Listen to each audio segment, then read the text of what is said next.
Bonjour, je m'appelle Jean-Marie Barbeau, je suis consultant, formateur, administrateur de l'adresse et j'ai un parcours de directeur d'hôpital et de directeur de ressources humaines.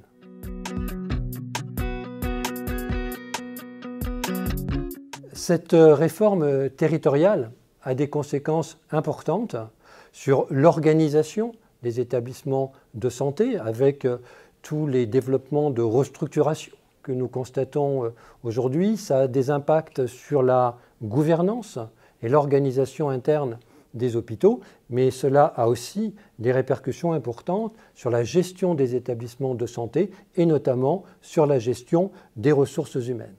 Cette réforme territoriale, elle est actuellement renforcée par ce qu'on appelle le plan Ma Santé 2022 et par la loi Santé qui est actuellement en cours de discussion. Cette loi contient un article 10 important qui va favoriser l'intégration de la gestion du personnel médical au sein du GHT.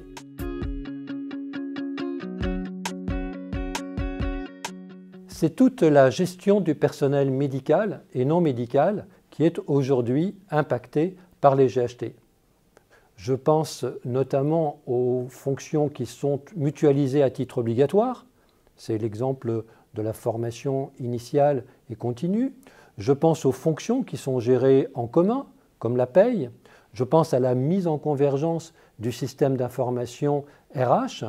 Et je pense aussi à l'harmonisation des pratiques, des procédures, de la réglementation, et c'est notamment le cas de la gestion du temps de travail. Et tout ceci conduit bien évidemment les responsables RH à définir ensemble des stratégies territoriales reposant notamment sur une démarche GPMC, démarche qui est aujourd'hui très importante pour remédier aux problèmes que nous connaissons en matière d'attractivité, de pénurie et de fidélisation du personnel.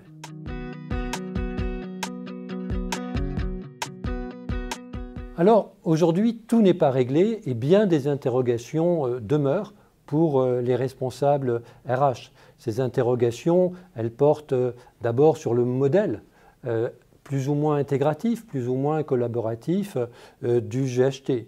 Ces interrogations, elles portent aussi sur les conséquences en termes de mobilité, de mise à disposition du personnel. Ces interrogations, elles portent aussi sur la manière de concilier une gestion territoriale forcément centralisée et la nécessaire gestion de proximité pour les équipes médicales et paramédicales. Ces interrogations, elles portent aussi sur le dialogue social qui ne peut plus rester au niveau local, mais qui doit également exister au niveau du territoire. Et puis enfin, ces interrogations, elles portent sur toutes les conséquences qu'a cette réforme sur le positionnement même des directeurs des ressources humaines et des équipes RH vis-à-vis des équipes des pôles d'activité et des services. Donc nous aurons l'occasion, pendant les 2 jours de ce module, d'examiner ensemble ces différents points et de voir, à travers certaines expériences, quels sont les facteurs clés de réussite de cette réforme.